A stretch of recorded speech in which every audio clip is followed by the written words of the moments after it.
It's all yours, Luke. Thank you, Brad.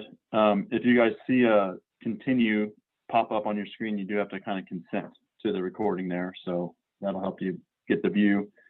So Nick, you just met Nick. Nick is awesome. I just met Nick recently, but between Brad and Steve Miller and Nick, they've really made this thing come to life. And of course, all of you. So I want to say a big thank you all for spending your afternoon with me. My name is Luke Kelly. I'm a Triad Unlimited project manager. I live in Olympia, Washington, and I work mostly on the west side Olympic Peninsula, and I have some projects also in the Chehalis Basin. I've been in this position for about 4.5 years. It was a new position created by the Western Water and Habitat Program. And I think I am going to do a two-screen thing when I pull up the PowerPoint here. So I am actually going to turn my camera off real quick. But I look forward to meeting you all tomorrow, I think. I think that's the plan if you're all able to come out tomorrow. Early in my position, like I said, about 4 years ago, one of our early projects was updating or really getting a complete inventory of the county roads and the potential culvert fish barriers that existed there on the Western Olympic Peninsula. So with partners, we went out and we essentially walked every mile of county road in the Quinault, Queets, Hoh, and Quileute Basin, and the Hoko-Ozette Basin, all those rivers that drain to the west side Pacific, and it ended up being 600 and some sites.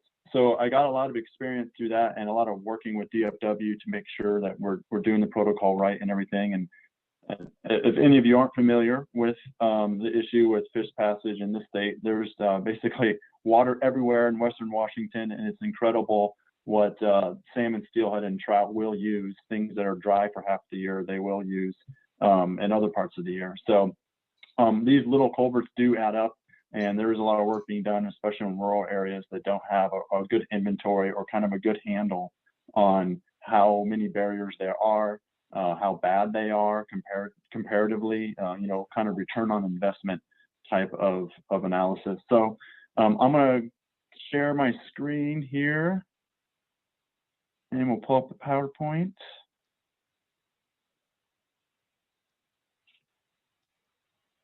Okay, I'm on the wrong slide. Let me back up here. You guys should be seeing a PowerPoint slide, and I just clicked on the title slide. Yes. I need to confirm. I'm going to try to do this slideshow view. There we go. It goes to 2. So, are you guys seeing a full screen of the presentation? Are you seeing my notes screen with notes on the side? Full screen. Full screen. Okay, that's great.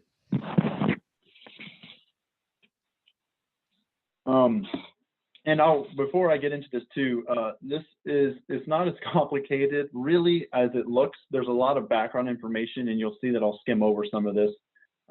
This slide deck came directly from WDFW and their Fish Passage Program staff. The whole slide deck is 130 slides long, but a lot of that, I would even say about half of that, we won't need to get to today. They cover natural barriers assessment for like waterfalls and cascades. They cover things like dams and non-culvert type barriers. For our purposes, we're going to focus on primarily culverts or concrete box culverts or very small bridges, if you will. The real common thing you see out there on the landscape. The protocol is broken into 2 levels, and either level is great. Essentially, it's a flow. Level A is the first thing you would do once you get to a site, and level B is like the next step you would do if the protocol calls for it.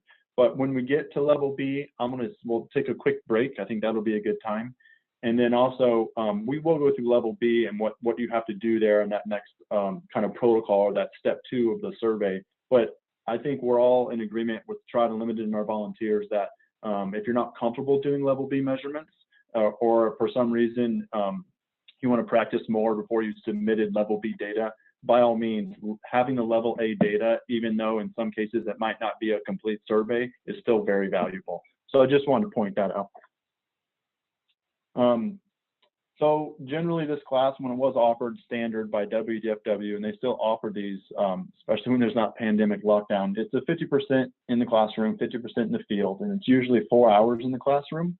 Like I said, we're not going to cover every slide in this deck, and we'll be seeing each other tomorrow so we can do some refreshers there. What we have done it seems like we spend less time on the online portion lately on our last few trainings, and we spend more time in the field. Usually we're out there for more than 4 hours kind of going over stuff. But we'll try not to tire you out tomorrow. It is a long day sometimes, but I think we're getting better. There's basically, to get through the full protocol in the manual, you'll see in a second, it has these other bullets. You see the lower 2 bullets like dams and fishways we won't get into. Here's the manual. This is accessible via the web and the WDFW website. Brad and team have also made the barrier assessment team, the Trout Unlimited Council website, have a page on there. If you haven't been on there, I highly recommend you check it out. It has essentially all these resources, including this manual. Basically, here's a broad overview of what we're going to collect. Basic site information about where this place is located. Is there a stream name or road name? Just something to orient you to the site. And also the feature itself, a culvert. And again, we're not going to get into dams and fishways, but a little information about the culvert and if you've noticed anything particular. And then we'll get into data collection and assessment, and that's that level A and level B. You'll see the photos bullet here. This is always important to take good photos. You generally want to get a photo of the culvert and, where possible, the top of the road or the road prism, if you will, to kind of get a sense of the site. And it's nice to have that from the upstream view and the downstream view. So there's 3 forms in the whole protocol, and the first form is site description form. And then the next 2 forms are the level A form and the level B form. Each of these forms is 1 page, and on the back side of each of these forms corresponds to the little numbers you see here on each metric.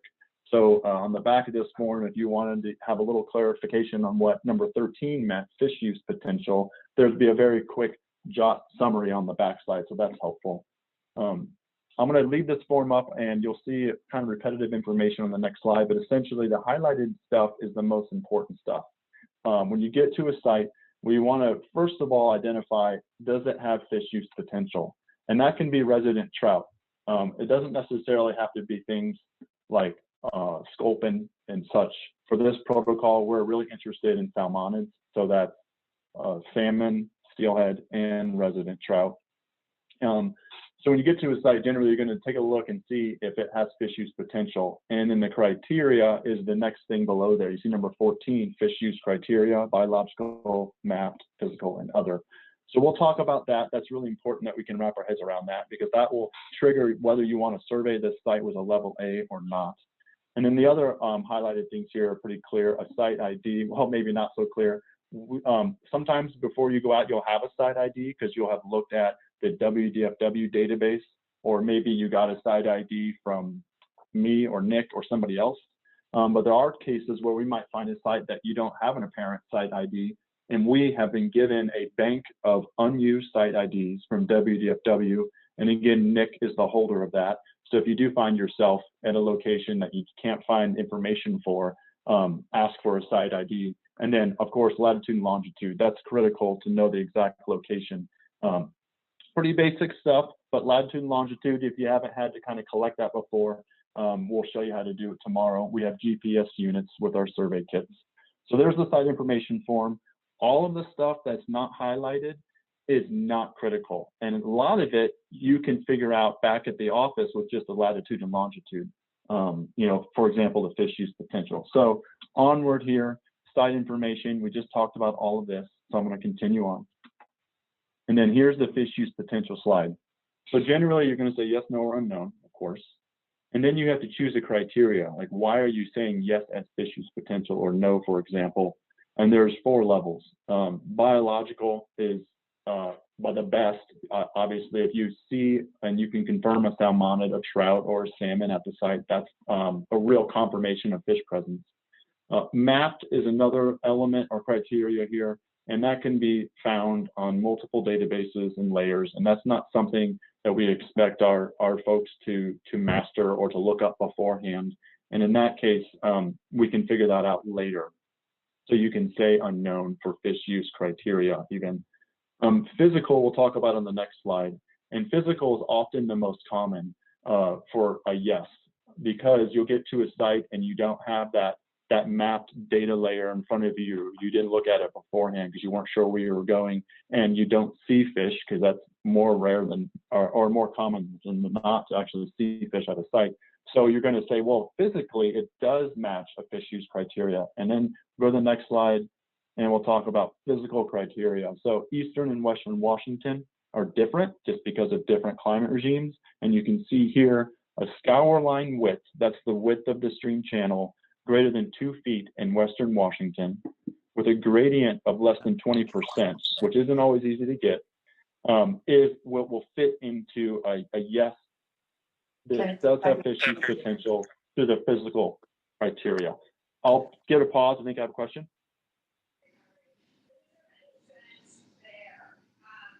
Okay, we can certainly interrupt me to ask questions. We're not going to be taking gradient measurements out there. And again, fish use potential, when in doubt, you can say unknown, and that's something that DFW or even some of us can figure out and do. You know, I certainly could help you with that. And then the scour line width is something also we need to talk about. So scour line width is different than Bankfull measurements. Those are two terms that we'll talk about in terms of explaining how wide a channel is. And I'm going to go to the next slide, and it has a really nice visual here. Bankfull is essentially in a healthy stream where a stream would fill up with water and jump its banks. It would connect to the floodplain at Bankfull or higher. Scour line width is actually generally lower, almost always lower, if not close to Bankfull width, and that's where the stream is most of the time. That's where you're going to be able to see the gravel and the cobble and things like that. Does somebody have a question? In that little bag, the white ones. If you don't have a question, please mute yourself. Yeah, somebody needs to go on mute. Let me see if I can figure out who's talking here. Help out. iPhone guest, it appears, is not on mute. You know how to mute your phone. I am on an iPhone. I'm not on mute. This is Luke. Oh, that's you. Okay, I show you talking. All right. Well, everybody appears on mute now, so I think we're okay. We'll continue on. But I just want to make sure I stop if somebody has a question. So we can talk about scour line width and Bankfull tomorrow, but it isn't. And I will say that both of these measurements are not perfect. As you can imagine, streams are very dynamic, and even two practitioners who've done field work for 20 years will get out in the field together and deliberate for 20 minutes about where the Bankfull is at a particular spot. So when we take Bankfull, we're generally going to take several measurements, 3, maybe 4 measurements, and take the average and call that Bankfull. And there will be a little more detail on this as we go. But right now, we're talking about scour line width. We're still on that site information form, and we're trying to confirm if this has fish use potential. And again, we're in the physical criteria. So we're talking, we didn't see any fish, so it's not biological. We haven't looked at the data, so it's like mapped or documented in that way. It's not an option. Now we're looking at the physical. So scour line width. When you measure scour line width, like when you measure Bankfull, you want to get a good representation of the stream channel. So this photo is actually not a good example. They're on the bend of a stream there. It looks like it's a little wider than it is upstream and downstream. And again, you're trying to get a representation. You try to pick a somewhat stable, relatively straight stretch. And then when you take your few measurements to get an average, try not to take them 10 feet apart. You know, take them 10, 20 strides apart, or maybe go down around the bend if you have access to get several measurements. This is on here to really highlight when you do these channel measured scour line widths and your Bankfull width measurements, you want to be outside the influence of the culvert. And this image on the bottom shows a culvert, the water's flowing from left to right.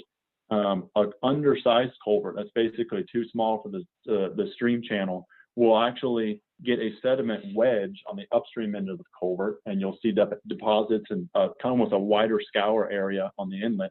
And then often you'll get scour or even a plunge pool on the outlet. Little indicators and things to look out for, and make sure you're not measuring any type of channel measurements there.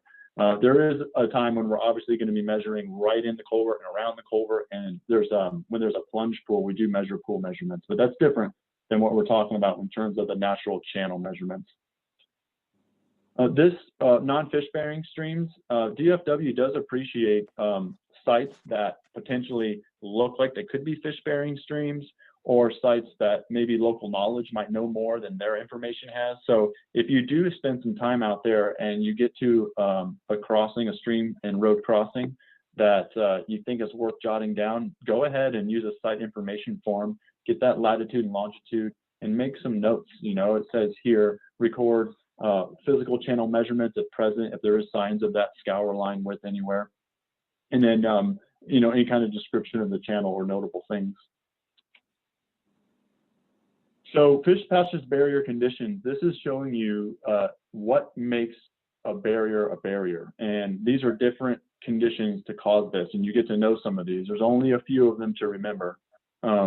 Basically, there's high velocity that can impede passage, excessive water surface drop that the adult salmon can't jump into. And this particular metric is a unique one because in general, this fish passage protocol, again, is for resident, it's for salmon and steelhead, and it's for fish use potential, it's for trout. But in terms of passability, they're looking at adult salmon except for the water surface drop and velocity. Yeah, okay, never mind. We'll get through that in a minute. That was a little too confusing. But looking at these flows, you get a sense of, you know, the things that can really impede passage. So this will make a little more sense. You know, barrier criteria is based on swimming abilities, but there is a 6-inch trout. They're using basically studies from 6-inch trout for the velocity and water surface drop criteria. And that can sound a little bit confusing, but in the end, they are interested in passing adult salmon. And you don't have to memorize any of this information. This is all background. For fish passage flows, this is a very confusing slide. And what they're trying to show here is they're not trying to, with their modeling and with this protocol, they're not trying to pass these fish all the time. They want to be able to pass them in that middle sweet spot. So approximately 10% of the time, the flows and the velocities can be too high for fish passage. And 5% of the time, the flows can be too low, like for a depth barrier. It's acceptable for sites to have this kind of margins on the end, but they do want to see, you know, 85% of the time fish can pass through this site.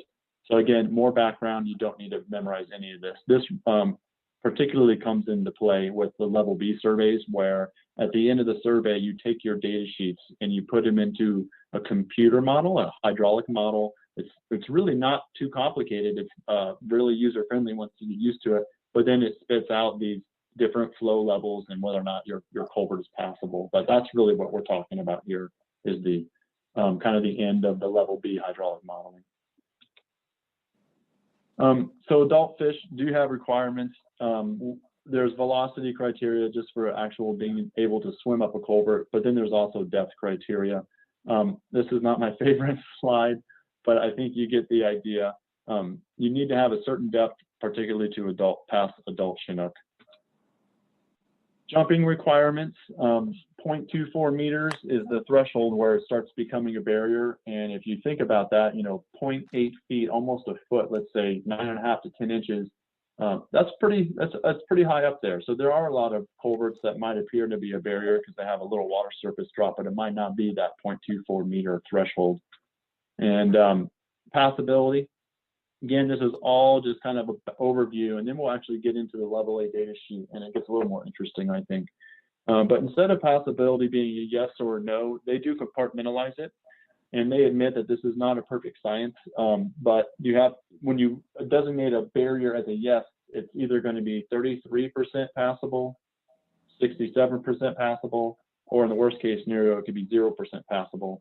That doesn't mean that even a 0% passable culvert doesn't pass fish sometime. Just understand that this is how they laid out the protocol, and you can get into the weeds on this in that manual that we all have access to. Okay, so this is a step-by-step of what we're going to do here. Culverts encountered. We got the site description form out. Well, we get to the third box here. It says conduct level A barrier assessment. During the second box, record record location information, that's where we do need to identify that fish use potential. Because what you don't want to do is be surveying sites that do not have fish use potential, or at least not spend too many times doing that. If you have to do it once or twice, that's just fine for practice. But in general, you want to be spending your time on those streams.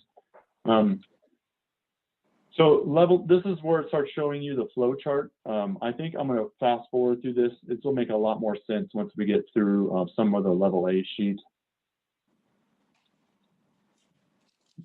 Stand by, folks. So here's the level A form. So we got our site description form. We do decide it has fish use potential, and we're going to go ahead and get out our gear and start doing a survey. This looks like a lot of information, but it does go relatively quickly. Brad has actually updated this form a little bit to make it more user-friendly for us.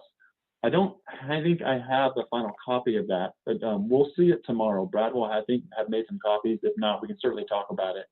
Essentially, we are going to add just a couple little sections or a couple little elements here so to make the math easier. There's one point when you want to get the culvert slope where you have to divide one number by the other. Rise over run, if you will, to get the slope of the culvert. Otherwise, we'll come back to this form. I'd like to run through this and we'll come right back here and kind of walk through it together. Again, you see the numbers on each of these metrics. There is a summary from what those are defined as on the back of each form. So remember, that's always helpful. You can flip over the form and get a reference. So right here, it's going to show culvert number. A lot of these sites have more than one culvert. And you number a culvert, imagine you see these numbers 1.2 and 2.2. It's kind of like 1 of 2 and 2 of 2. That's how you read that. And the photo in the middle, you can see the water flowing out, is a little bit misleading. And I always forget to fix this, but how that photo appears should be 2 of 2 and 1 of 2. The point is, when you number these, you do it from the stream's perspective. And when you talk to people and river folks, and some of you probably might know this, when you say river left bank, that's looking downstream. That's like the direction the river is going. That's generally how we visualize it. So it's the same for culverts. So if you had 2 culverts at a road crossing, you would want to be looking at them from the upstream side. And then it would be 1 of 2 is on your left and 2 of 2 is on your right from the stream's perspective. Does that make sense? And of course, we do have a 2-pipe site tomorrow, 2 culvert site tomorrow. So we'll get to practice that. So back to the level A form, since it's right here, that is we have our site ID and then culvert number. That is the number we were just talking about. So if it's just a single culvert, it's 1.1.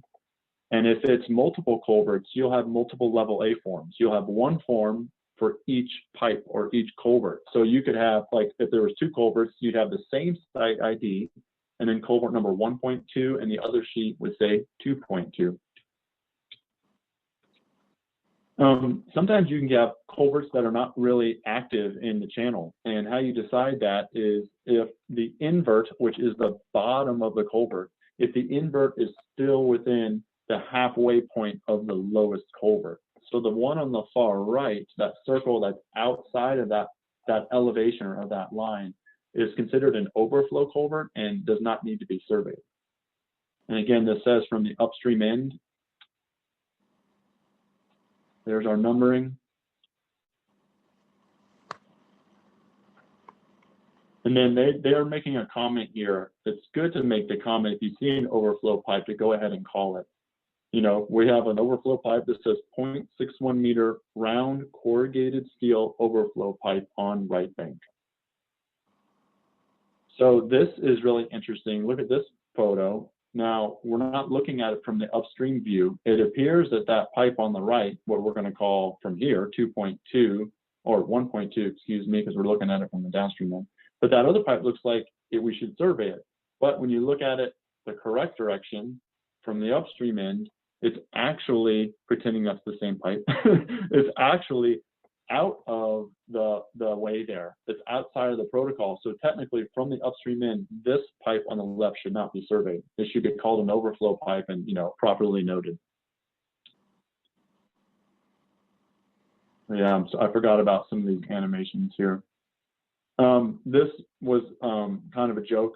You see a lot of inventive ways of transportation infrastructure trying to make a quick fix. So I don't know where this site is, but it sure is interesting.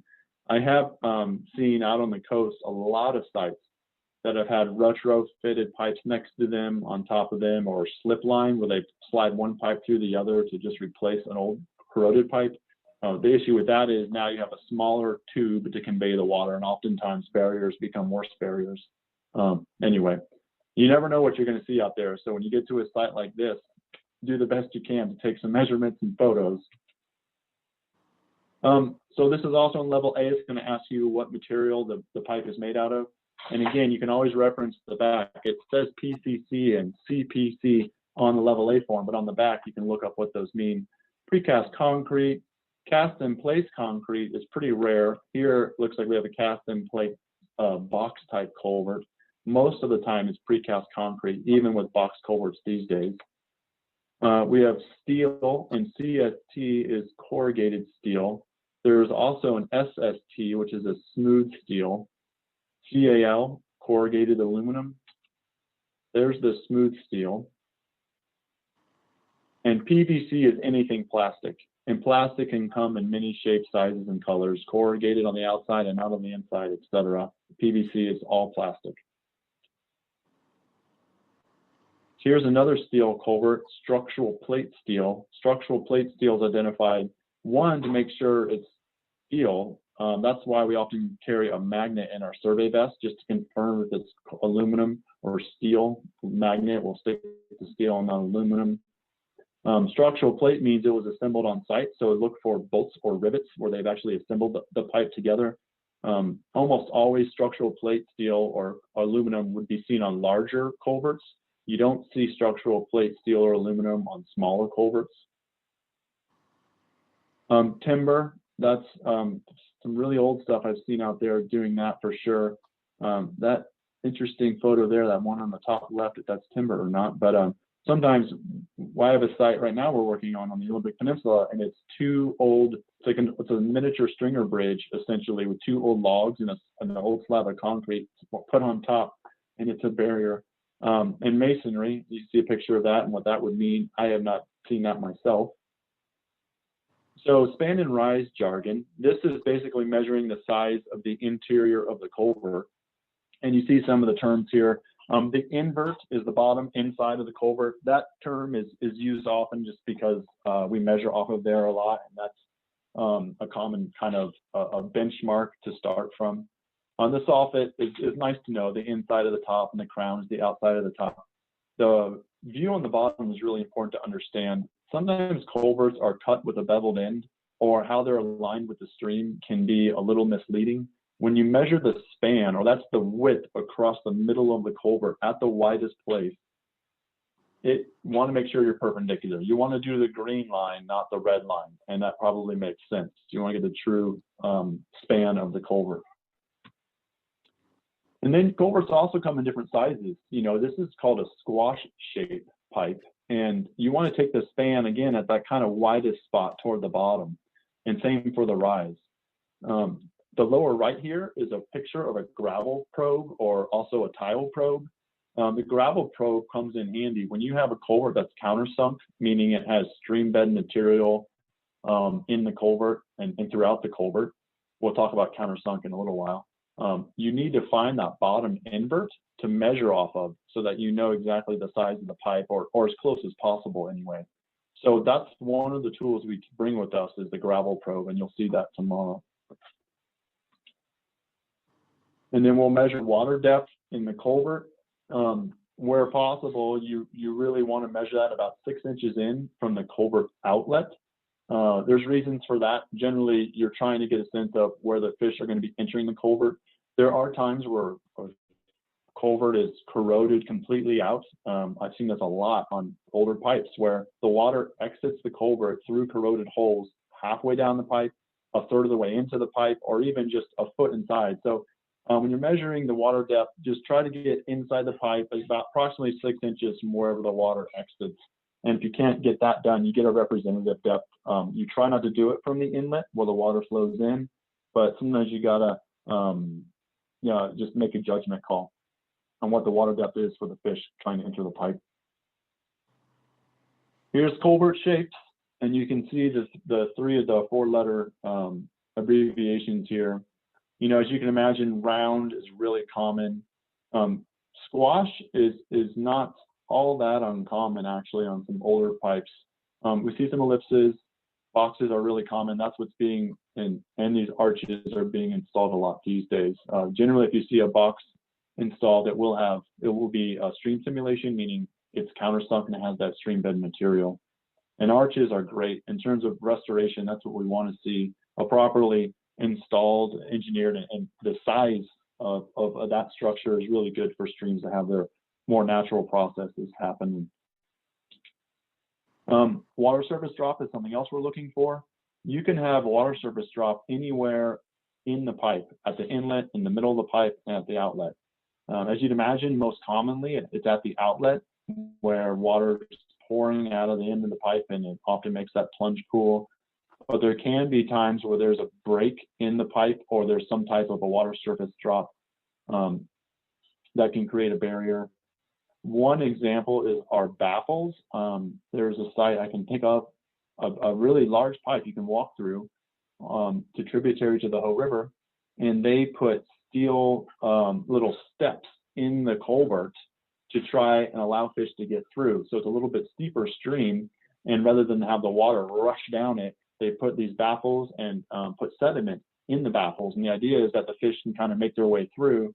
And when we did a follow-up survey, it had been 20 years, one of the baffles had like a 0.3 meter water surface drop. So the actual the intent failed itself, and now it's a barrier at some points during the season. So that would count as a water surface drop. Point being, water surface, you get really caught up in looking for it at the outlet, but keep an eye on it throughout the pipe, and that's another reason why we carry a flashlight with us.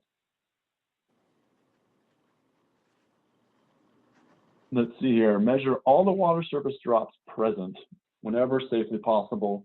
You want to record the maximum drops, and on line 10 and 11, describe others in comments. Yeah, so when you have multiple drops, sorry to read this verbatim, when you have multiple drops, you want to record the maximum, but you still can note the others present.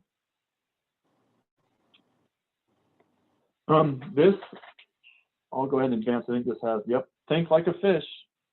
Think like a fish. I hope you guys enjoyed that.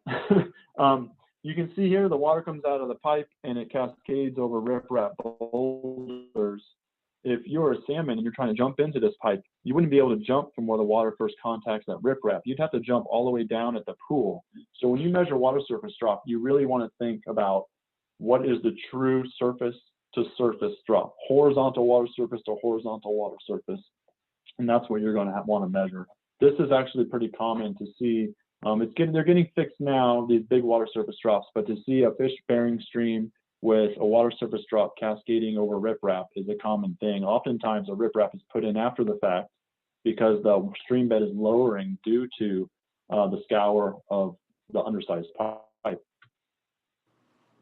Okay, more terminology. This is about aprons. These, surprisingly, are rare on the coast. I think they might be more common elsewhere. But we talked about a culvert, and there's that image of showing how to measure the span or the width of the culvert and make sure you're getting it perpendicular to the walls. It was that green line and not the red line where there's a skew. Well, sometimes you have pipes that have a beveled cut and an angled cut, and sometimes that's to capture water or for other reasons. A beveled cut end is not an apron. An apron is actually something that disperses the flow, like these two images. So there is one place in level A to ask for an apron, yes or no. This is what an apron would look like. The length of the culvert, generally we measure this end to end, but we do need to be clear, if there's an apron attached, you want to measure it at the end of the apron, basically where it enters and exits the stream crossing structure. So here you can see with aprons you're measuring the whole thing. Culvert slope. To get that, we need to get the invert elevations. So remember, the invert is the inside of the pipe on the bottom of the pipe. If we need to use the gravel probe to make contact with that and measure off of the probe, we might have to do that. Sometimes we can, if there's no stream bed material in the culvert, we can put our stadia rod or measuring rod right on the invert. but this is where you have to put your thinking caps on just a little bit. And back to some of the basic elementary math is rise over run, or maybe that was middle school, that's probably middle school. But rise over run will give you a percentage. And then here they have times 100 because you have to move the decimal place. But we'll practice this tomorrow. And this is one of the little helper boxes that I think Brad's adding to our forms. Culvert slope is a really important measurement. So when we're out there measuring culvert slope, we want to do our very, very best to get a very accurate measurement. We can't always get it perfect, and as you can imagine, some pipes are corroded or bent or what have you, but we still try our best. Road fill is another measurement. This is only to the nearest meter, so this is a loose measurement. It's just nice to have this information if you're looking at potentially replacing the pipe or looking at cost estimates to replace the pipe. Road fill is to the bottom of the pipe. It's to the invert of the pipe. It's not to the top of the pipe, just because that's the impact from the road prism. Countersunk, yes or no? Thank you for hanging with me, folks. We can take a break here in a little bit if need be. This is an important one to try and capture, is countersunk. And it's, in fact, countersunk is if it's greater to or equal than 20% of the culvert rise, which is the height of the pipe at the outlet, and there's material present throughout the entire length. So you got to go to the outlet and confirm there's 20%. So you're going to measure the height or the invert up to the soffit of the pipe. And then you're going to have to measure how much gravel is filling the bottom and see if it's 20%. And if that is the case, you have the 20% fill at the outlet. You need to confirm that there's material throughout. So if you look at this image, I find this very helpful, and I remember this image in the field. And sometimes I think, man, is that really? Because let's look at the third one down. You have, let's say, 20% or a 22% estimated fill at the outlet, but you go to the inlet and it's just a small lens of gravel. But it is gravel and it's throughout the pipe. So you have a countersunk pipe. So it doesn't have to be 20% throughout the pipe. It's just 20% fill at the outlet and material present throughout the pipe. I'll do a quick pause. Any questions or thoughts for now? How's everybody doing?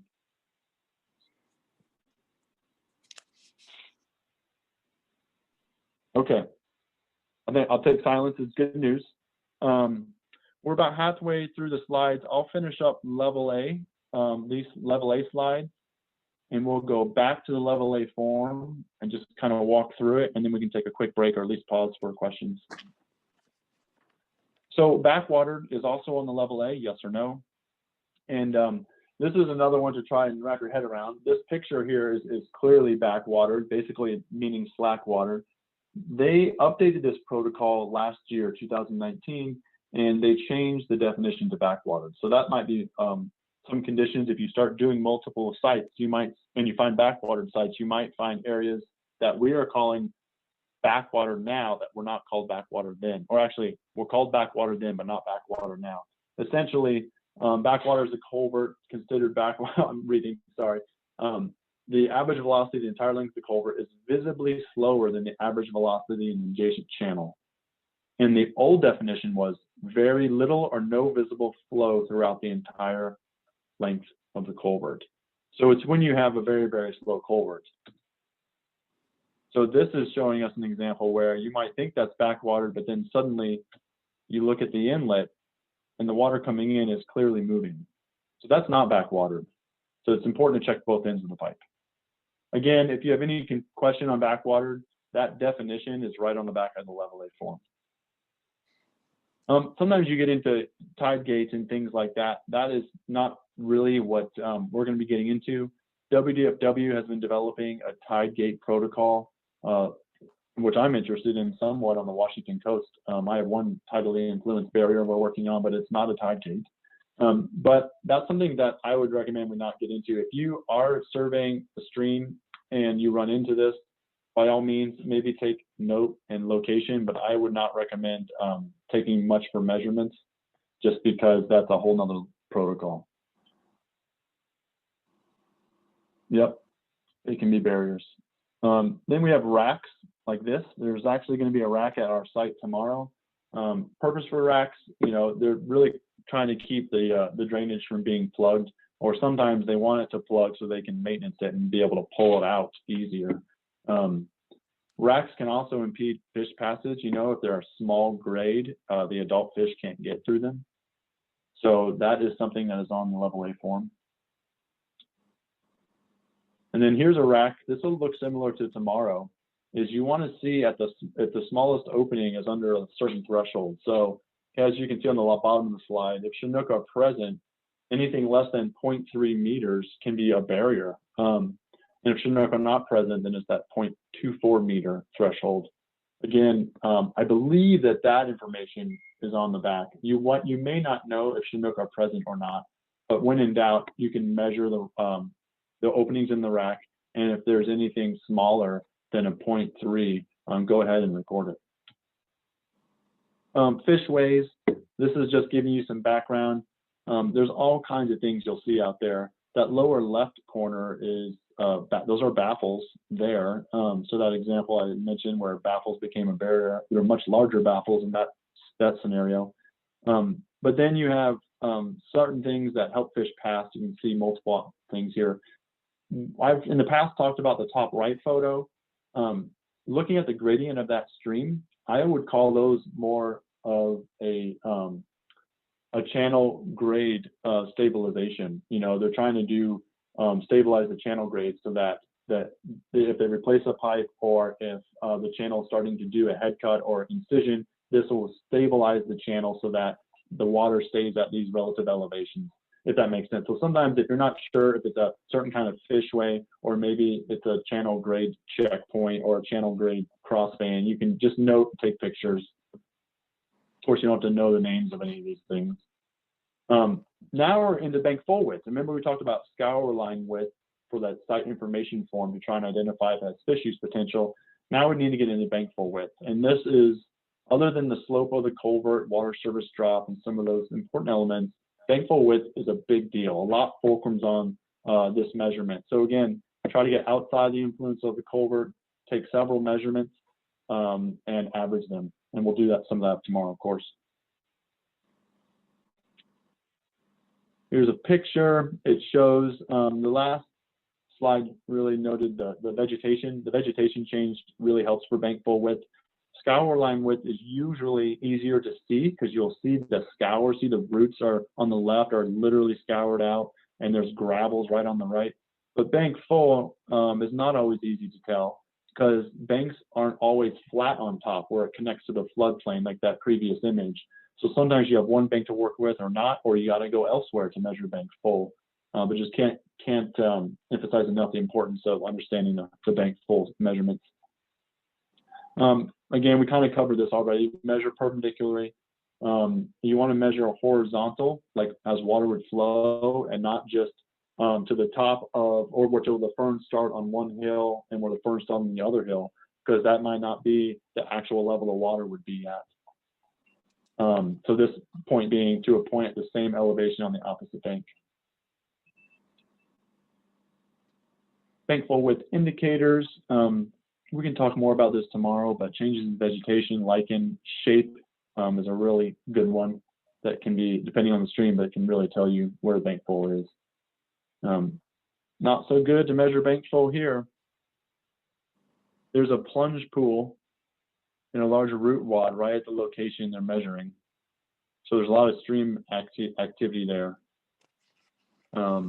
Just downstream there, where there's a little bend in the river and it goes straight and then goes left, like down right in between those two bends might be a good spot. Again, it's when you do Bankfull measurements, it is worth to take the extra steps to get around the bend and see what you can get measurements of. If there's a plunge pool at the site, you will take some plunge pool measurements on the level A. And again, a plunge pool will have that water surface elevation. So like on this, I don't know if you can see my mouse. There we go. So if we're going to measure a water surface drop here, you'd measure right at the top of this to this. And sometimes you need some help measuring that. We can talk about that more tomorrow too. But the plunge pool length and max depth and width are all pretty straightforward. It actually says plunge pool scour line width, so you know you're measuring scour width versus bankfull width at the plunge pool. One thing to remember in this image is that when you do the length of the pool, you're carrying it to the downstream control or the riffle. Really, this is right, where the first riffle breaks from the pool, the high point in the stream bed before it actually goes downstream. But you don't measure the whole pool to the end of the sediment or the material here. You measure to the end of the pipe. So that's something to keep in mind when you're measuring the plunge pool length. Measure from the end of the pipe to that riffle crest or that downstream control. Photos are important. Some good examples and not so good examples. That top right photo, I have too many photos like that. It's really hard in Western Washington to get a clear shot of the pipes sometimes. That's another reason why we have a machete in our kit. Sometimes we need the machete just to access the stream because of blackberries or what have you. But sometimes it's worth pruning a few plants to get the photo, especially if you have an exciting site that might be a good barrier project for correction. You want to get good photos of it. Okay, so I think that's it. This is gonna take us through. I think we're gonna stop right. Oh, no, let's go through this. This is great. I thought we would go to the data sheet, but this chart. There's a couple resource pieces of paper in our data clipboards for when we're out there doing it. We have our data sheets, which have the references on the back, but then this is laminated in there because this is something we have to reference. We just did our level A analysis, and we took those measurements we just ran through, and we did a little bit of math. We did do the slope, so we had to fill in that space on level A. So you know what the slope of the culvert is, you know what the length of the culvert is, we know if it's countersunk. Over to the right, you'll see, is the culvert span greater than or equal to 75% of the Bankfull width? There's a space on the level A form for that. That's the other piece of math. So there's just a couple calculations we got to do after we've collected the level A information to see what we're going to do next. And as you can imagine, you can just run right through this decision tree, and sometimes it points you to you're done with level A, and sometimes it says, no, you really need to do a level B to decide if this is a barrier or not. So again, can't emphasize it enough, level A data only is wonderful. Even if it points you to proceed to level B and you're not comfortable, you don't have time, etc., that's fine. We'll take the level A data. In fact, there's a lot of sites, thousands of sites out there that have level A data and it says need level B. You can click around the DFW database and you see there's a lot of need. So having you all get trained and volunteer is just awesome. So I think I don't need to run down any of these decisions right now. You can read them yourself, but these terms like backwatered and things start making more sense when you get challenged in the field. You know, is this backwatered or not? But this is a big one. You'll see this in the clipboards.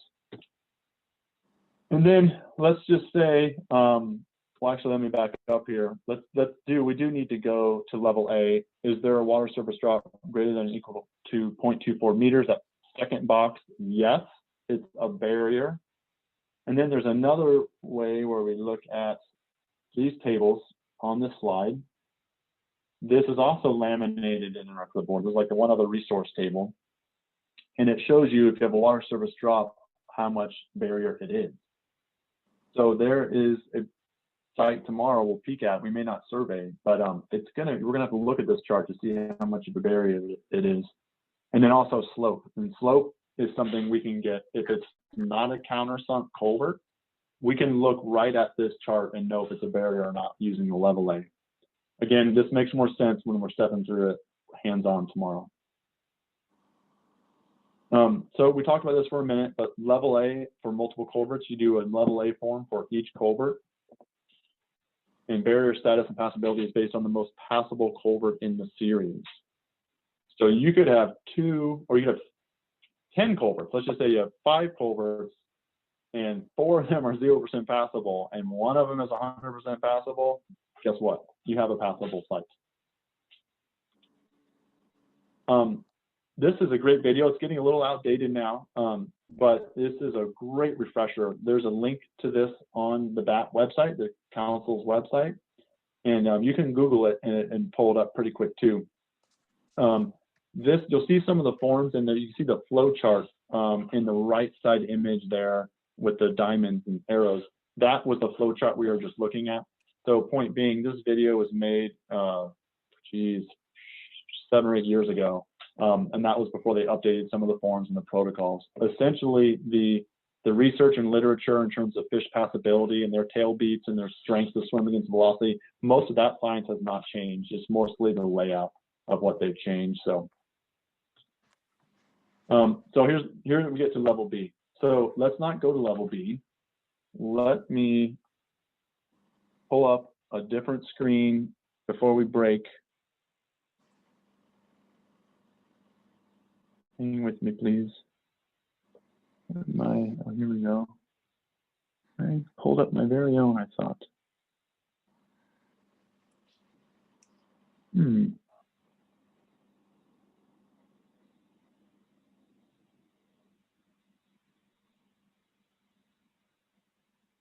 Oh,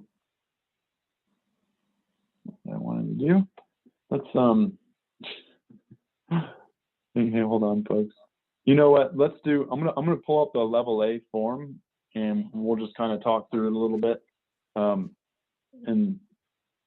But first, does let me open it up to you guys. Do you guys want me to push on through? I think we could probably get to the level B training in 20 minutes or so, maybe 30 minutes tops. Do you guys would like to push on through, or do you want a 5-minute break?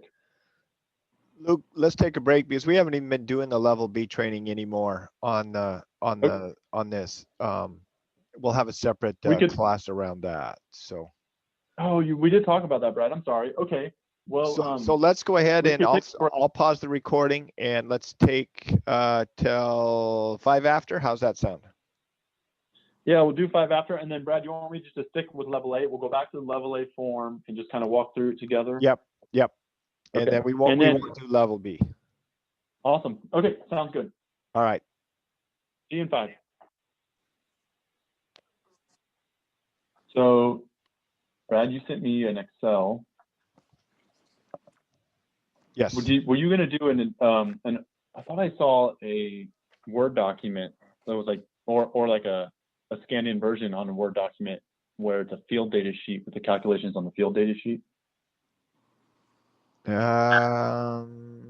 Maybe not. Not my recollection. No, this is okay. this is what I created. Okay. So we can talk about it tomorrow. We were talking about maybe doing some additions. We have plenty of field sheets for now. So, okay. Are we rolling? Yes, we're rolling. Okay, great. So you all should be looking at level A culvert assessment field form. Is that sharing my screen properly? Yep. Great. So yeah, let's go through it. We're going to assume that we did the site description form. We got to a site. It could be, again, fish use potential is something that we looked at on the computer, and we did access multiple sources to identify if this was a documented fish stream or not, or maybe we use the physical criteria. And if you remember, in Western Washington, it's 2 feet scour line width or greater and less than 20% gradient. We've been to the site form. We got the latitude, longitude, everything we want. Now we're going to do a level A. So we have these survey kits, and I think rather than explain what's in each kit, we'll just go through them tomorrow. But you're going to pull out your clipboard, this data sheet, and start going through it. I can't emphasize enough, and I know we would all agree that safety first. I just want to say, when we're out there in the roads, we have safety vests that also have pockets to hold your gear. But being on roads and such, we sure want to be safe, and we're requiring to go with 2 folks minimum. So going out there by yourself isn't safe, or we're not going to really allow that. And really, Brad, and the manual that we're talking about, which is being developed by Nick and Brad and Steve, we'll have this information. I think it's coming together pretty nicely, so that once we're done with today and we're done with tomorrow, and you say, now what do I do? There'll be some instructions as to where the resources are to look up potential sites, check out the equipment, submit the data, etc. So sorry, I didn't move off on a tangent there, but level A form. So we got our site ID. Remember, if we found a site without an ID, we do have a bank of those we can assign, and we can contact Nick, our coordinator, for that.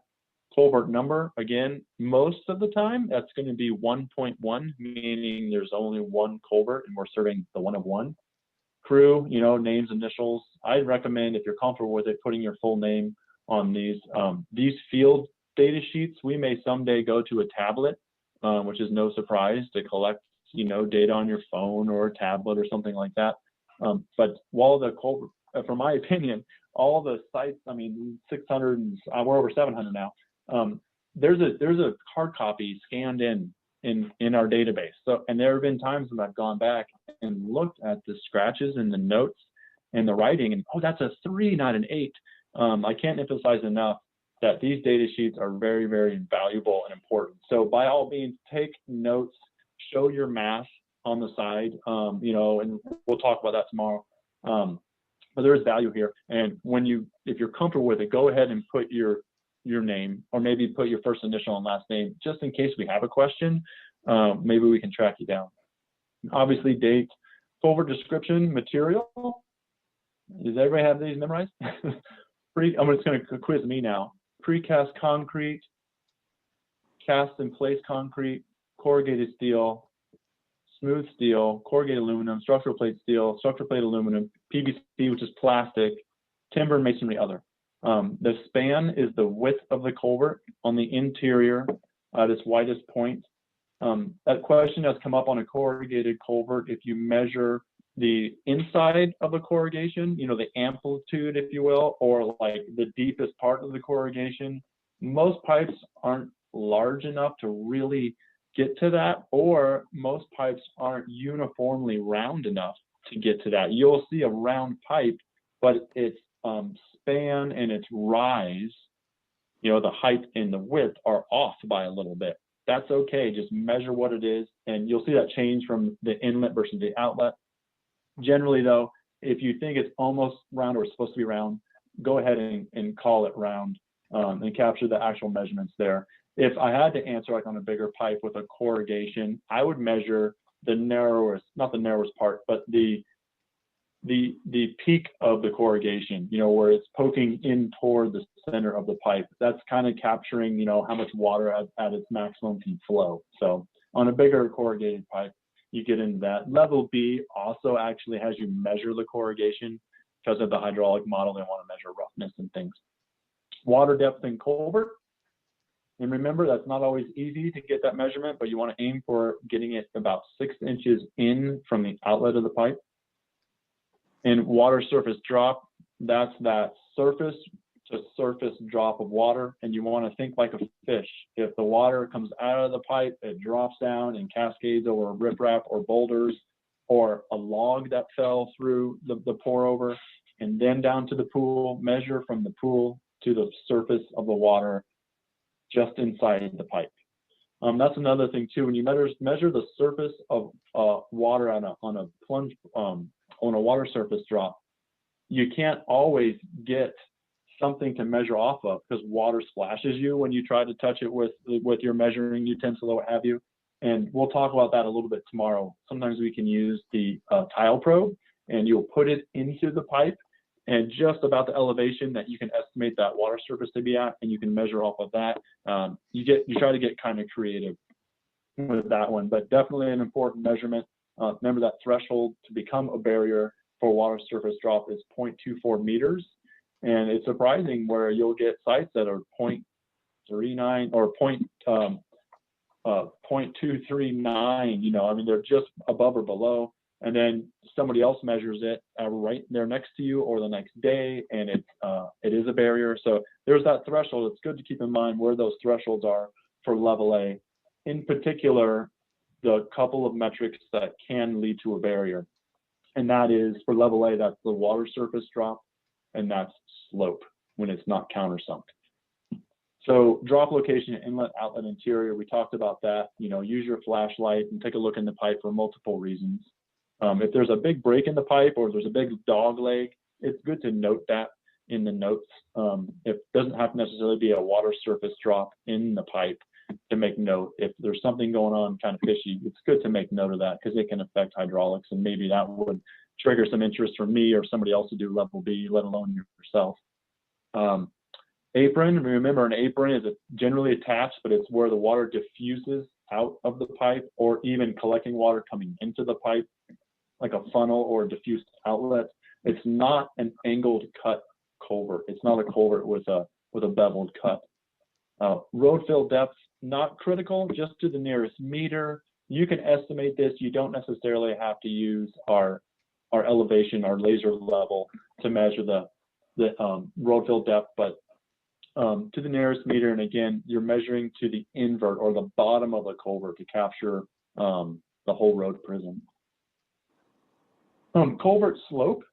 So this is one we'll have to put on the thinking caps if you remember, rise over run. So rise, you're going to get that from the two differences in elevation from the invert of the pipe. So we're going to measure the bottom of the pipe at the inlet and see what that elevation is. And then we're going to measure the bottom of the pipe at the outlet and see what that elevation is. We're basically going to subtract those two numbers, and you'll see the difference in elevation where the water's coming in versus going out. That's your rise. And then the run is the distance of the pipe or the length of the pipe. Rise over run, and then you'll do that that division, and it'll show up as a 0.0 something generally, and then you move the decimal point or multiply that by 100, and you generally are going to get single digits or even tenths of a digit of slope. We'll look at the slope barrier criteria again on that table next, so we can kind of see where we're at. But moving on from there, so I should be clear though, on the culvert slope, if you can see my cursor, there's only one space here, but we have to do some math. So what I do, and I think what we've been talking about doing when we get to it and we want to print any more forms, I put in over on the side where you can also see my math. That's helped me in the past when I've had to go back and look at the raw data. I'll put like invert upstream or upstream members. I'll put US INV and I'll put a number, 10.2 meters, whatever that measurement was. And then I'll say DS INV, downstream invert, and that might say 11.2. And right there, my numbers are there. I can subtract them with a calculator or calculator on my phone. Sometimes I'll do it by hand. That's your rise. And then your run is your total length, which we have a space for that. But point being, when you do have to calculate the culvert slope, it's nice to write on the side and show your math and what your different invert elevations are. Okay, moving on. Road fill depth. Countersunk, big important one. This is a trigger which way we go in that flow chart toward a level B, or if we can call it a barrier or not using a level A. If you remember, countersunk is at least 20% of stream bed material at the outlet. So it's covering 20%, or it's filling 20% of the pipe height, the rise at the outlet, and there's material throughout. Again, it could be a thin lens in the middle or on the end, but if there's material throughout and you have that 20% at the outlet, it is countersunk. So for example, a countersunk pipe can't be a slope barrier, because you can have a steep enough pipe with a countersunk, or steep enough stream with a countersunk pipe in it, and the fish are able to pass because the gravel is there and the hydraulics are there to allow them. So just something to keep in mind, and generally, or not almost always, the countersunk triggers a level B. Backwatered, we talked about that, and there's always that definition on the back of the sheet. A gate, again, this is like the tide gate or like a head gate for irrigation. Usually, I almost always say no. If you run into this, take some notes and measurements, especially if you think there's concern for fish passage. A rack is like those grates or protective screens. We'll see one of those tomorrow. And a fishway, something that is supposed to pass fish. Sometimes those fishways can be confused for that channel grade work where they're putting logs or rocks across the stream to hold a stream at a certain grade. Channel description, again, Bankfull width. We talked a lot about that. We'll have fun tomorrow measuring that. And then there's the span Bankfull width. This is the width of the culvert span divided by the Bankfull width. And that gives a sense of the stream is this size, the Bankfull width, and the culvert is this size. Is it appropriately sized? So on a perfect world, you would have this figure, the span of the culvert would be at least as big as the Bankfull width. That probably would not be a barrier, would not be an issue. But most of the time, this comes in at 50%, 75%. And we'll look at the flow chart, and 75% is that threshold again to trigger a level B or not. Tidal influence, we're almost always going to say no. If you're not sure, you're close to Puget Sound or the ocean, you know, you can make a note there to be determined or something. And then plunge pool description. We really only measure this if there's a plunge pool, which would mean there's some level of water surface drop, you know, plunge being water surface drop. If I find a culvert that does not have a water surface drop, but there is an obvious deep scour pool right at the outlet of the culvert, I will probably note water surface drop 0, but I will probably take these pool measurements anyway. This helps any of us looking to potentially correct a pipe. It shows how undersized the pipe can be, and really that it probably is a velocity barrier if you wanted to do a level B. So a little side note there, you don't have to take these measurements if there is no water surface drop in a true plunge pool, but if you find a deep, obviously scoured pool at the outlet, go ahead and take some measurements. Barrier status, so we're going to have to go to our table now and see where we're going. I'm going to stop this screen. I'm going to go over to this screen. Okay, this should be popping up. Here's our flow chart. So now we get to play with this. Let's just do some hypotheticals. Can you guys see the flow chart here? Complete level A culvert assessment field form.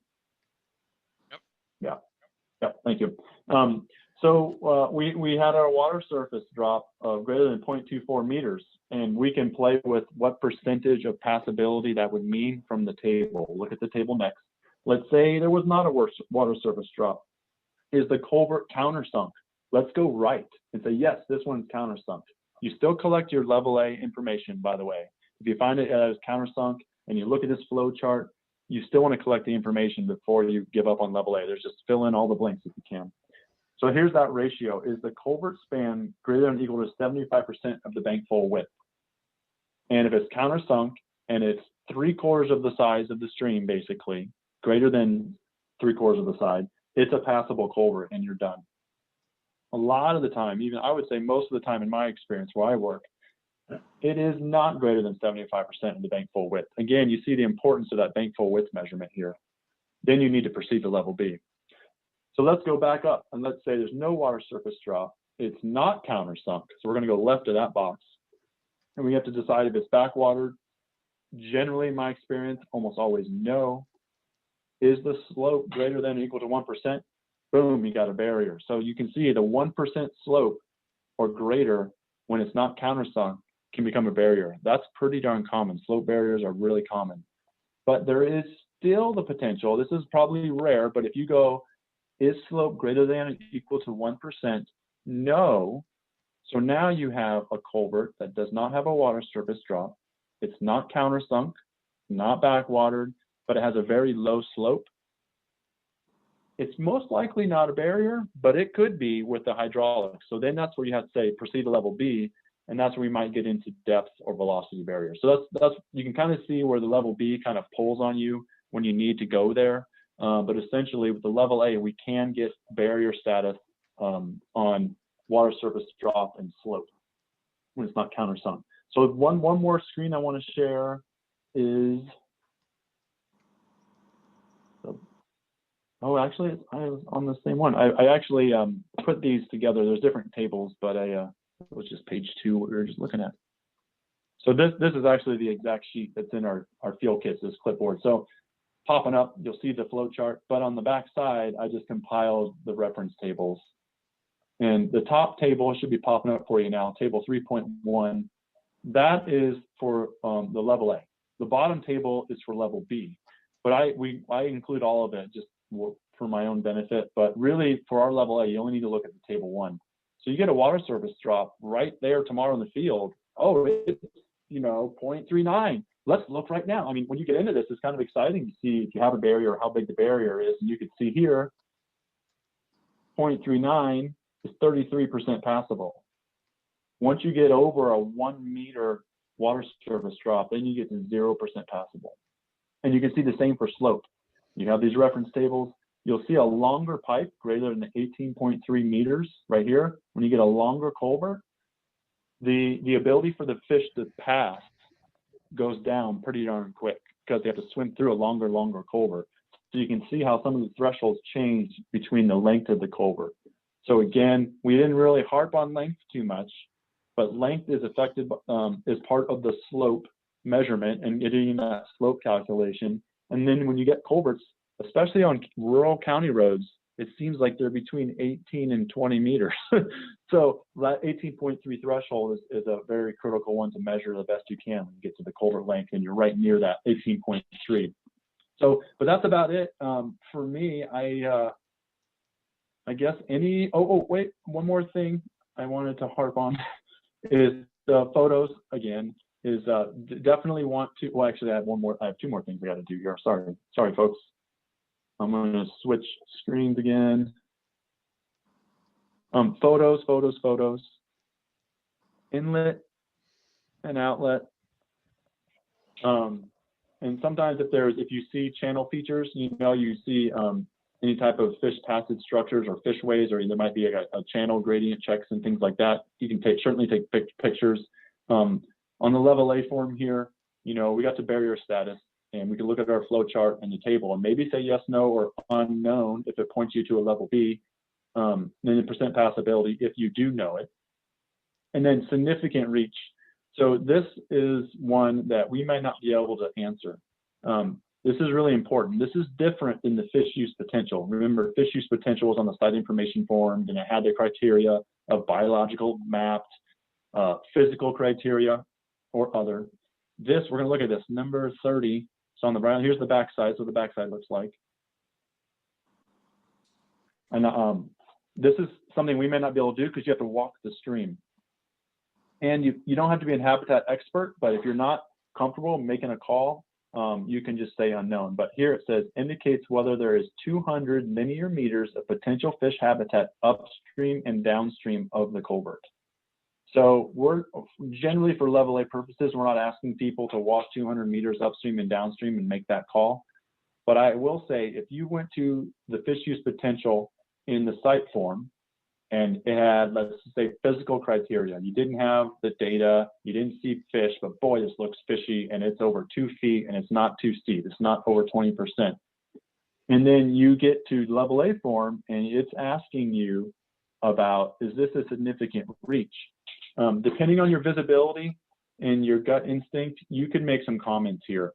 I very often, in one of our projects, we move very fast, and we use some interesting equipment to get all those 600 plus sites done. We often would put unknown, and we would do a desktop analysis or look at the old site information. But if we put unknown, I would put in the comments in that says, looks very fishy. I would maybe note that it has cobble and gravel. Unless there's like a natural cascade I can't hear or see, it's likely yes. For the significant reach, it is helpful to make some notes there. That was the last thing I wanted to mention. We want to talk about the photos. Don't forget the photos, and then the significant reach. And when in doubt, you can say unknown. And that goes the same for the site information form potential fish use. If it's just a tough site, you're not comfortable making the call on it, but it looks good to you, you can just say unknown and go ahead and do your survey. And I'll be quiet now. Okay, time for questions.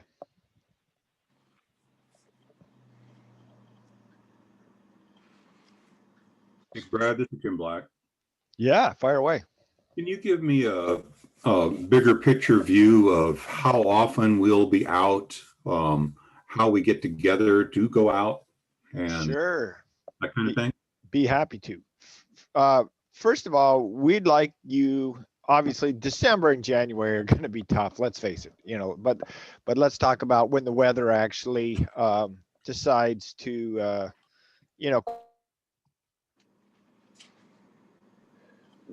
hopefully you could get out at least once a month. And we are going to be sending out an email every Tuesday to all the folks who are bat trained. And the purpose of that is to say, hey, I am free next Saturday and would like to go out and survey. Is anybody available? And so from there, we'll have our own bat community and people will be able to say, yes, you know, I'm available. And then the 2 or 3 of you, whatever, says, you know, let's go. And if 5 or 6 people say yes, then you can break up into 2 or 3 groups and you can do more pipes that way. So just depends on, you know, where you are and what you're doing.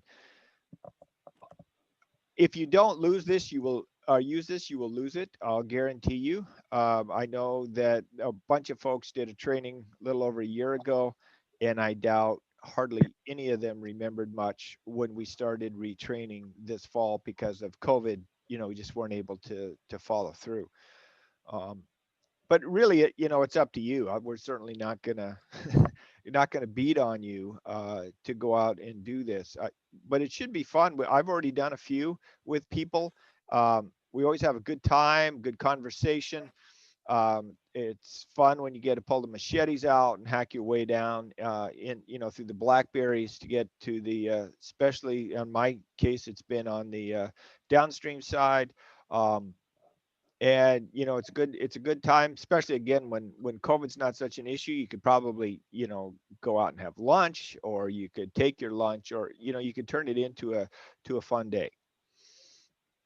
But is the work done on the weekends or during the week? you know, that's up to you too. You guys are going to be, it's not like we are going to you know, limit you in any way.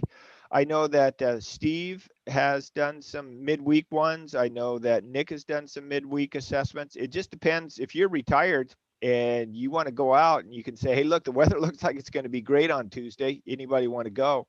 You're welcome to go out on your own. You know, after you have this training tomorrow, you should be all set to go on your own. You shouldn't need to have anybody take you, so to speak.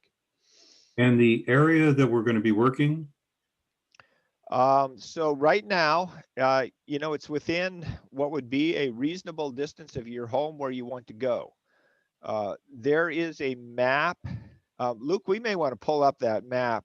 Why don't you do that while I'm talking, and we can sort of show them the map in a little bit and how it looks and how it works.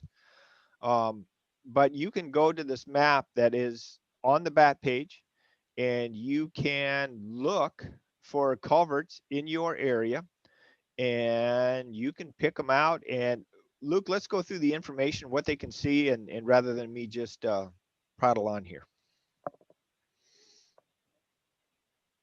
Are you on mute, Luke? Yep, I was. All right. Can you see my screen okay? Yes. Okay. So here's the viewer. Yeah, well, I just went straight to it. But this link is on the back page. It has a splash screen here, gives you a little intro. So you should be seeing a map of Puget Sound area.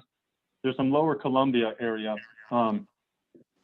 This map is very similar to the WDFW barrier database map.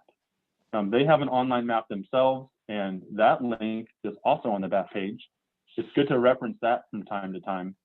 But this is the BAT map, and this is a TU map that we're working with our GIS staff out of Boise and the science team to develop this map in collaboration with WDFW. And essentially, we asked WDFW to do a filter on their database because they're dealing with literally tens and tens of thousands of barriers in their database.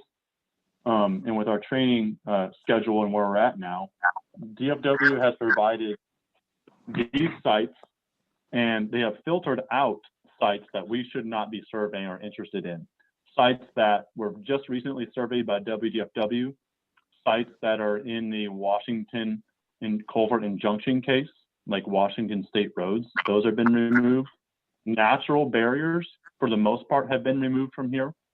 So ideally, these are kind of the potential sites that DFW is not hand-picking for us, but have ran through some filters and suggested we take a look at this data set to see where we might want to find culverts to survey.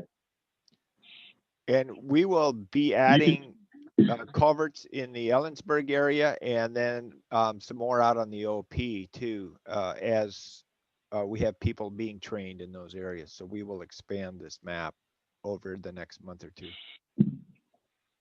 Yeah, and just to put a quick plug in, since you mentioned the OP, I'm a little biased, you know, for Just a little. my region and where I work, and we've done a lot of culvert work with our partners. I'm just ecstatic about the progress of the last few years, and now we are getting close to done with a cross-jurisdictional culvert prioritization effort. This effort has been done in other watersheds. They did it in Upper Columbia, and they did it recently in the Chehalis Basin. And essentially, they brought in all the tribes, stakeholders, engineers, and they tried to get all of the data in one place.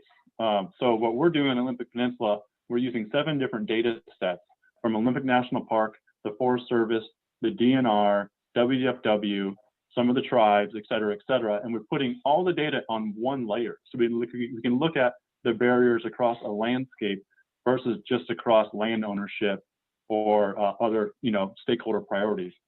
And then we're looking at it with fish benefit and not just costs or infrastructure, you know, kind of the squeaky wheel.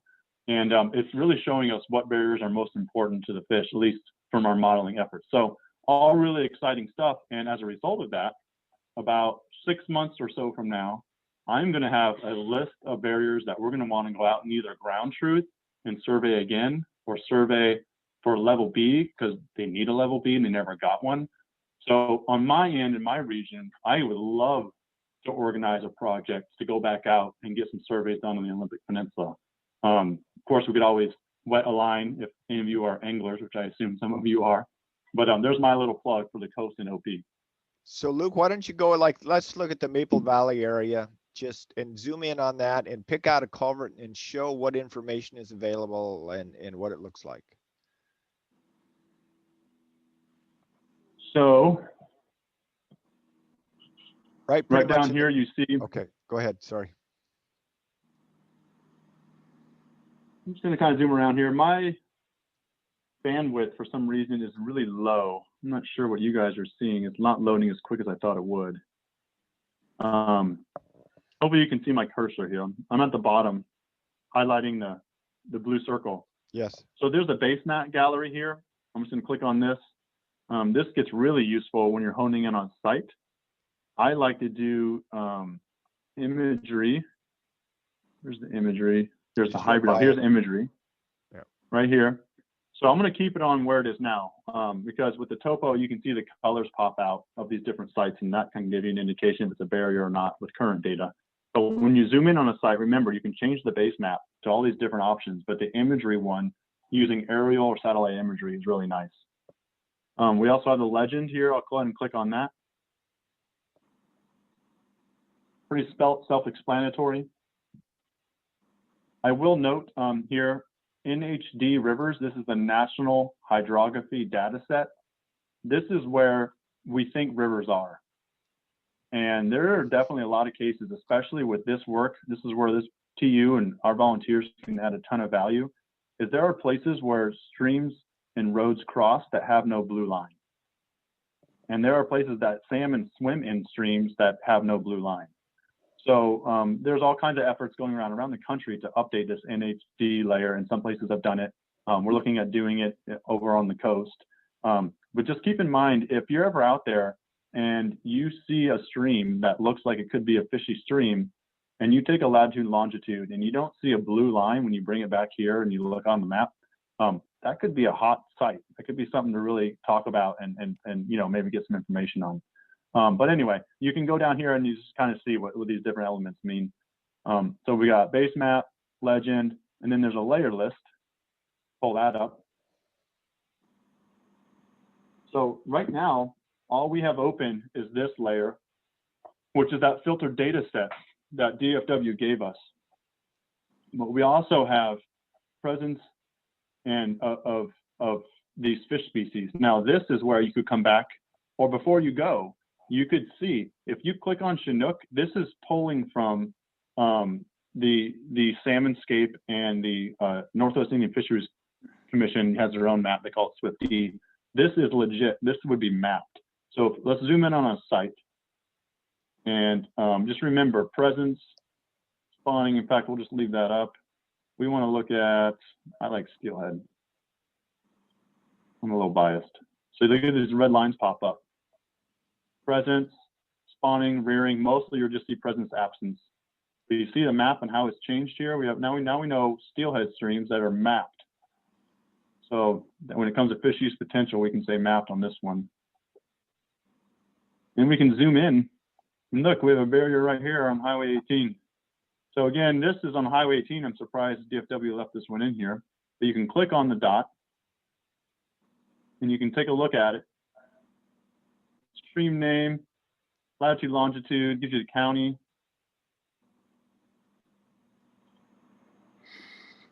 Gives you Just FYI, we won't be doing any assessments on major state roads. Yeah, that could go. Yeah, it shouldn't be. I don't think that they should have filtered this one out. But right. It does have some action here. You can see that it's private. Gives you the data source, and ideally we'll find more and more of these to say try to limit it on it. It gives you the passability, but really nice to know right here, view previous survey. This should take you to the barrier report for each site.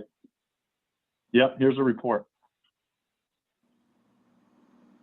There's the cover sheet, but then you get into this. This is basically their site description form. So if you want to be really thorough on your site description form, you could come back here. If it's a mapped presence, and you could write down, you'll have your own lat and long. You want to take your own latitude and longitude every time. You don't want to rely on others. But it does give you some more information here. And then you get into the level A form. Now theirs looks a little bit different. This is their computer output. But look, you get photos, you get length, slope, all kinds of stuff. This is really good homework to do before you go out. Unless you have a particular site in mind. If you do, try to find that on the map and see if there's information for it. Okay, I'm going to X that. Should be back to the map screen. The other thing that is on the have? map screen is the date that the culvert was assessed. And we are looking to do anything that was done before 2012.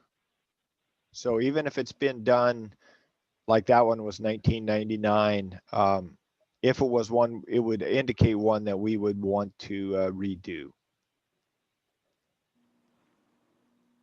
Mm-hmm. Anything else on here you want to show me, or I should be showing, Brad? No, I think that's a good start. I mean, people have to come poke around.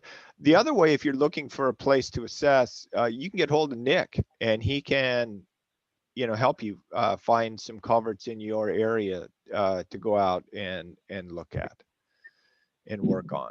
Yeah, I'll mention on that note that one of our recent volunteers that got trained contacted the Mount Baker Snoqualmie fish biologist, and she had some questions and he wasn't quite sure how to answer. So I stepped in and had a conversation with her yesterday, and very excited. They are just looking into their culverts and potentially updating their inventory. She wasn't sure how the Forest Service felt about this protocol. And I explained to her that on the Olympic National Forest, the Forest Service loves this protocol, mostly because they don't have enough data. They have a lot of sites with no data, or their data is outdated with old protocols that don't really apply to fish passage today. So there's opportunities. I know Nick is working on some of that, and then I hope again in the future to have some stuff out on the Olympic.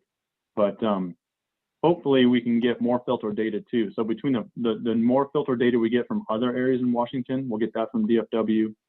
And then you can always go to the DFW map, which looks very similar to this, and it has everything on it essentially, except for certain areas like I was telling you about my recent project, getting all the data layers and all the barriers in one place. But I think as we proceed through this effort, I think we'll get a lot more honed on how to identify what sites need surveying the most.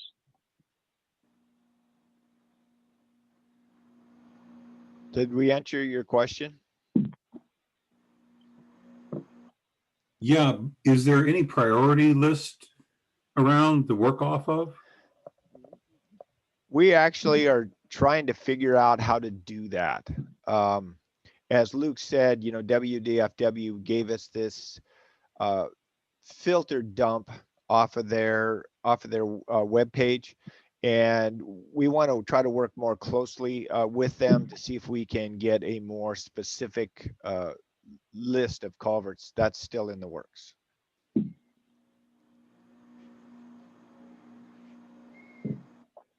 And what are your expectations for what kind of equipment the volunteers should bring? You should bring only your own personal gear. We have full survey kits. We have 5 of them that you can check out and use and check back in. You should not really have to bring anything but your own lunch and your own clothing and your cell phone. And where do we pick up and drop off these kits? So you can go in and check them out on the BAT page, on the BAT site.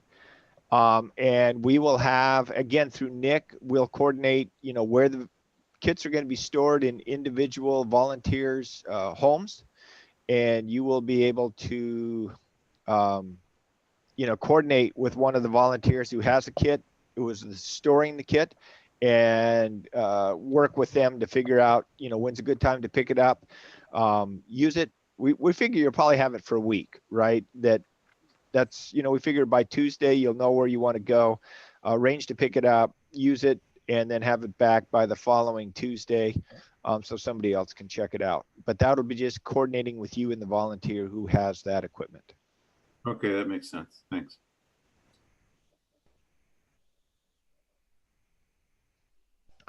Any other questions? So I just showed a quick image here just to give people a heads up. Can you guys see the laser level here, the image? The only thing that's not shown here is he has in his pockets, he has a magnet to confirm if it's steel versus aluminum pipes. He has a metric tape measure, a flashlight. A lot of times we'll have a small piece of plastic, like a target, that will shoot the laser. And the laser, there's a rotary laser here that you can see on a stand, but we also have a handheld laser distance measure, or basically it's a rangefinder. That's something else he has in this pocket.